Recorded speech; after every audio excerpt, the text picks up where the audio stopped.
పాలిసీని క్లోజ్గా అబ్జర్వ్ చేస్తున్న వాళ్ళు ప్రింట్, ఎలక్ట్రానిక్ అండ్ సోషల్ మీడియాల్లో అతి ఎక్కువ శాతం నిజాలు చెప్పే నంబర్ 1 సినీ పొలిటికల్ ఛానల్ పాలిసీని అని గ్రహిస్తారు. దీనికి సరైన సహేతుకమైన కారణం ఉంది. ఎందుకంటే ఆంధ్రప్రదేశ్లోని ప్రింట్, ఎలక్ట్రానిక్ అండ్ సోషల్ మీడియాలోని న్యూస్ ఏజెన్సీస్ అన్నీ కూడా కమ్మ, కులగజ్జి, ఎల్లో మీడియాగా కానీ లేదా వైఎస్ఆర్సీపీ తాలూకు నీలి మీడియాగా కానీ విభజింపబడ్డాయి. సో ప్రతి ఒక్క మీడియా కూడా ఇతర పొలిటికల్ పార్టీని దెబ్బతీయడం కోసం అబద్ధాలపై ఆధారపడుతోంది.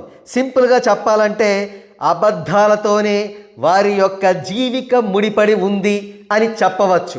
పాలిసీకి ఆ అవసరం లేదు. ఎందుకంటే పాలిసీని పెత్తందారీ పొలిటికల్ పార్టీల పక్షాన పనిచేయదు. 70 సంవత్సరాలకు పైగా రాజ్యాధికారం లేక ఉండిపోయిన అత్యధిక శాతం ప్రజల పక్షాన ఉంటుంది పాలిసీని. కాగా జనసేన అనేది థర్డ్ ఫోర్స్గా ఆంధ్రప్రదేశ్లో ఎమర్జ్ అవుతుందని గతంలో భావించిన పరిస్థితి. కానీ ఆ పార్టీ తన స్థాయిని తగ్గించుకుని టీడీపీతో పొత్తు కుదుర్చుకుంది. పొత్తు ధర్మాన్ని పాటిస్తూ జనసేనను మనస్ఫూర్తిగా సపోర్టు చేయవలసింది పోయి టీడీపీ నాయకులు కానీ, ఎల్లో మీడియా కానీ పవన్ కళ్యాణ్ మీద వివిధ పద్ధతుల్లో విషం చిమ్ముతున్నాయి.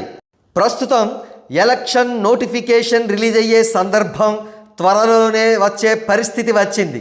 ఈ సందర్భంగా జనసేన, టీడీపీ పార్టీల మధ్య ఎవరు ఎన్ని సీట్స్లో పోటీ చెయ్యాలి అనే విషయమై చర్చలు కొనసాగుతున్నాయి. ఒక ప్రక్క ఈ చర్చలు కొనసాగుతూ ఉండగానే ఎల్లో మీడియా జనసేనను డిగ్రేడ్ చేస్తూ 20 సీట్లు, 30 సీట్లు అంటూ ప్రచారం నిర్వహిస్తోంది. ఇప్పుడు అసలు విషయానికి వద్దాం. అటు టీడీపీకి భజన చేసే ఎల్లో మీడియాగా ముద్రపడకుండా, ఇటు జనసేనని పచ్చి బూతులు తిట్టే నీలి మీడియాగా కూడా ముద్రపడకుండా జనసేనను భయంకరంగా డ్యామేజ్ చేసే కొన్ని మీడియా సంస్థలు పుట్టుకొస్తున్నాయి. వీరి స్పెషాలిటీ ఏమిటంటే జనసేనను, పవన్ కళ్యాణ్ను సపోర్టు చేస్తున్నట్టు నటిస్తూ జన సైనికులను ఏమార్చడమే వీరి ప్రధానోద్దేశం. వీరి అంతిమ లక్ష్యం టీడీపీ గెలుపు. అంటే వీరు టీడీపీకి కోవర్టుల లాంటి వారన్నమాట. అటువంటి వారిలో కేవీఎల్ అనే ఒక యూట్యూబ్ ఛానల్ కూడా ఉంది. ఈ ఛానల్కు 2 కోరికలు ఉన్నాయి. మొదటి కోరిక జనసేనకు 25 నుండి 30 వరకు మాత్రమే ఎమ్మెల్యే సీట్లు ఇవ్వాలి.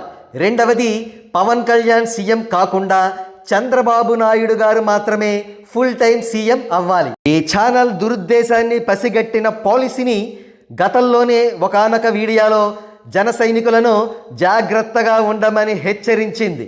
ఆ హెచ్చరిక ఫలించింది. అత్యధిక శాతం జన సైనికులు ఈ ఛానల్ యొక్క దురుద్దేశాన్ని అర్థం చేసుకున్నారు. గతంలో వారు షేర్ చేసినట్లుగా ఈ ఛానల్ యొక్క వీడియోలను జన సైనికుల వాట్సాప్ గ్రూప్స్లో షేర్ చేయడం లేదు.